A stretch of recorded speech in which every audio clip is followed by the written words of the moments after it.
This is why you never understand your seasonal color palette.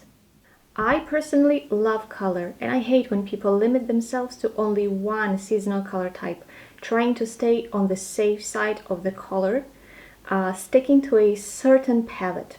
Most of the time it doesn't work just like that, and there are lots of colors that you will use that are not indicated in your designated color palette. Still, somehow nobody really explains how it happened that you, for example, being a soft autumn, can wear, let's say, soft summer colors and spring pinks and even deep autumn or winter blues. Many times we see winter types wearing red pigmented hair or even ginger, and it doesn't contradict their overall tonality. And I'm going to start with something basic that you have to know, and probably by the end of this summary you will understand why you had multiple color analysis done by someone and all of them were completely different. What is color and why do you need to know its structure? Color is not static. It's moving just as time, and on top of that all colors already exist in you, and that is the most important thing you need to remember from this video. Shocking a little bit, is it? Color is a constant movement, and so is your physical body. When we are born, we don't preserve exactly the same physicality as time progresses forward, do we? The body and its colors are not static. They are frozen, sort of frozen in time at some particular moment or in a specific frame of circumstances and prism. Basically, it's a constant change. Physically, we cannot see time in motion. You can only see the clock ticking, but with color, we can only see its fractions. In that sense, we identified it and broke it down by name. We named each color shade by shade so we would have a feel of it. In the same way, we measure time by hours, seconds, days, years, and so on. Just the same, we have the feel of the time. Monday does not have the same feel as Friday, does it? This is the way that color is perceived. Lato said, a color exists only in your head. An entity known as light exists. And this is exactly the concept that we used with the color. Light creates color through the prism, and this is how we see the rainbow, for example. We broke it down by naming color by color, and what we cannot feel with time is movement. This is going to be a very important note here for you to understand color. You can say the color is alive and the color in you is also alive. I know that if you were previously confused about your time, you would probably become even more confused by now. Isaac Newton observed that when white light passes through a glass prism, the light rays are refracted at different angles, creating a range of colors. He called this range of colors a spectrum. Furthermore, Newton proved that when these colored rays are combined, they produce white light again. Today we know that these colored rays are actually waves with different wavelengths. This proves that the color is not static, it's a movement. He stated that ability to see the color correctly is not associated with any particular color. Why are three primary colors so important for your undertone? You may already know that when mixing colors, three primary colors are typically used. In the same way, when blending lights, there are also three main colors that are used. Every color, including white, is produced by mixing lights of three fundamental colors. Please take a moment to consider this question.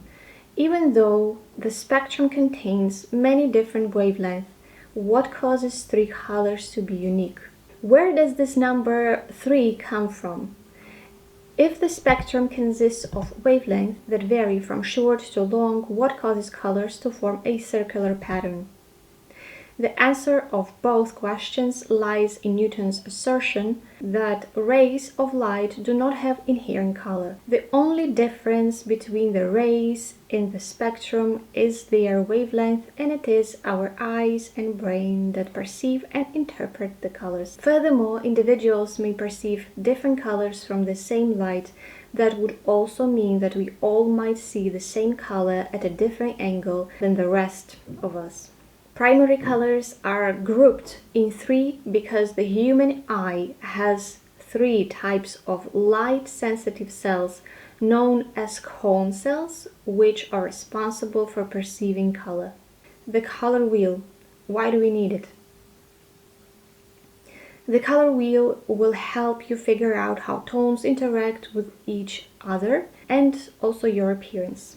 Eaton's color wheel is a model of the interaction of shades with each other, separation by primary and secondary colors by wavelength into cold and warm tones, and also builds the order of combination. We are not limited to only 12 color palettes, but use thousands and thousands of shades. The full model looks like a ball, where the shades of the color wheel are the equator, and the poles are white and black. The spread will already contain information about the interaction of shades in the color ball, from pastel to dark tones inside the ball. There is an axis from white to black, medium gray. This allows any section of the ball to see a gradient from gray to light or dark tones of any color. If we imagine not an exaggeratedly segmented ball, but with a gradient, then all possible shades will fit into it. What is an undertone and overtone? Your distinct coloring is the result of your outward look, which includes the hues of your skin, hair, and eyes. You are using this as your overtone. It's important to keep in mind that the value, how light or dark, and intensity, how clear or muted your skin, hair, and eyes color can all be influenced by things like your age, how much time you spend in the sun, the summer and winter seasons, where you color your hair, and your general health, nutrition, and well-being.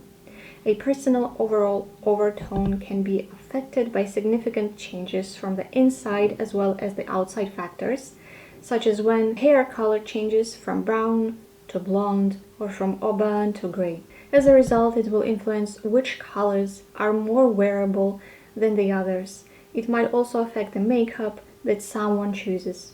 By the way, it does matter if you use the natural lighting or the studio softboxes, because the softbox is never going to give you the most realistic result, because the lighting there is artificial and we want a very natural result. Your overtone indicates the secondary color direction, as well as the value and intensity of the colors in your temperature range. What's the deal here with the undertone? We are coming back to the primary three colors, the blue, yellow, and red. Three primary colors, this is what makes your undertone, and secondary colors appear on the surface, making an overtone. What do I mean by that? The colors blue, red, and yellow are already present in everybody's undertone. The only difference between them is the percentage of them. For example, you might have red pigment more powerful in you, which takes 80%, which also makes the skin white and more translucent. And a lot of times you can see the blush appearing very easily and very often. Such people might have really white skin and stay away from the sun because they burn easily. Yellow pigment will be present only 10%, and for example blue pigment 10% as well. But also red corresponds to the brightness of your skin and basically the collagen in your face. A person with a dominant yellow pigment will rather have high melanin and will tan really well, for example autumn times. A person with blue dominant pigmentation will have a rather grayish appearance, which could be summer type. If your ratio is blue dominant together with red, the brightness 50 to 14, you will be light but bright, a rather spring type. It's going to depend on your own personal ratio of these three colors. Now the thing is that, as we already established, the color is the movement. These ratios will also change most of the times. The level of red color will drop with time. The second color becomes more dominant. For example, blue, the second dominant, and you see more gray overtone prevailing in you with time. How would you determine the levels of your three colors? Those are just hypothetical. It will depend on your climate, your personal appearance, changes through time. You will have to take a test for the warm and cold undertone, the one that we always discuss where we play with golden and silver jewelry, near the face especially. You identify your yellow color, present or not present. How present? I like to test it at least 2 times per year because I'm drawn to changes at all seasons. When it's summer, the levels of yellow and red go high, and when it's winter, both of them go down, and I'm able to see a little bit of grayness that definitely requires a red and yellow booster. Once you have 2 pictures of yourself during summer season versus winter season of your face, you will see the correlation and the difference. Now I'm going to show you that all the colors are already apparent in you, and when you see a color near your face, especially when it's one distinct color, you give a command to your brain to find the same color in you that is already present. I will turn the color wheel and you will see how this works. The color does not have to be physically there. For example, you don't have to wear a t-shirt to see it. First, look at these different skin types. The only thing I'm doing is turning the wheel. And now look at this example.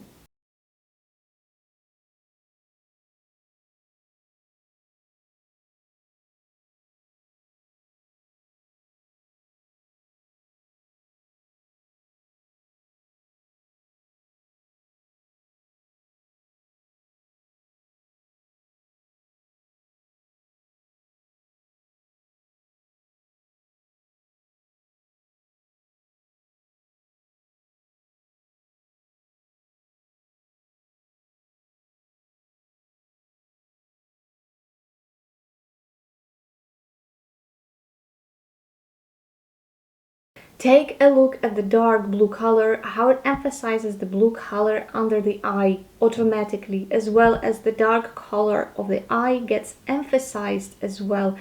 The contrast gets correlated. However, the green color influences the lower part of the face. The skin becomes olive toned. Red color becomes more instantly apparent in the color of the eyes. Red pigmentation in the nose, and the purple pink is instantly more visible on the lips. Yellow, here with the appearance of the yellow color, the whole complexion has become brightened up. It's highlighting all the yellow locations on the face. Green color becomes very prominent in the inner corner of the eye. Summertime. Collagen plus retinol corresponds to brightness of the skin and vitamin A and the melanin, how well you tan. Blue color corresponds to translucency and during summer appears low. So in this case we will be guided by light, warm colors instead of cold ones, while during winter time the level might change. As you see, in winter there is no melanin production and it corresponds to the overall overtone. Collagen is still high because the skin is very bright, hence we also can see a lot of red pigmentation. The contrast becomes more vivid and went a little bit higher in winter, while the melanin, retinol completely down. So we receive a very bright undertone with more contrast. Obviously, deeply autumn colors are a miss because the skin does not have that much warmth in it. Deep navy blue does accentuate blue under eyes, but if you use the concealer in the right place, the color of the eyes will be very well accentuated and emphasized. Do not omit these colors. While light summer fits very well only during actual summer. When we need to conceal and take the stress away from the red spots on the skin We use green and blue colors around the face. Everything warm derivative will accentuate the redness right away. So use the soft autumn warm colors, but use the foundation for the face first. Here you can see how the skin looks different during different seasons. This is an in transition type, soft summer versus soft autumn in transition type, and we are going to upgrade it to light spring during summer, because the collagen production is really high. This is the way this particular skin is changing, and this is the colors that this person will use, all these color palettes. And in transition type in the color analysis. And let's not forget about the in transition types sit in between the transitional palettes that we know. Soft autumn and soft summer types are both transitional types, and not only that, but also they are seasonal and factual neighbors, as we already know. Here you can see how the color moves. Here is how you, being an in transition type, can move to a completely opposite type on the color wheel from the summer, autumn to spring, because the color is movement. This is a natural movement of the color. Dark autumn and dark winter are also transitional neighbors. This is not the only transit. The only true autumn is central, which is the concentrate of the actual autumn palette. Here you have to understand only one thing. True autumn is the canon. Like, for example, other seasons, like true summer, in which all the other palettes were created and applied as each and every category. And that is why all the autumn palettes will share the true autumn palette here and there anyway. They will fluctuate from soft to true autumn or dark autumn. And I hope this information was very useful for you. Thank you for staying here with me, and see you in the next episode.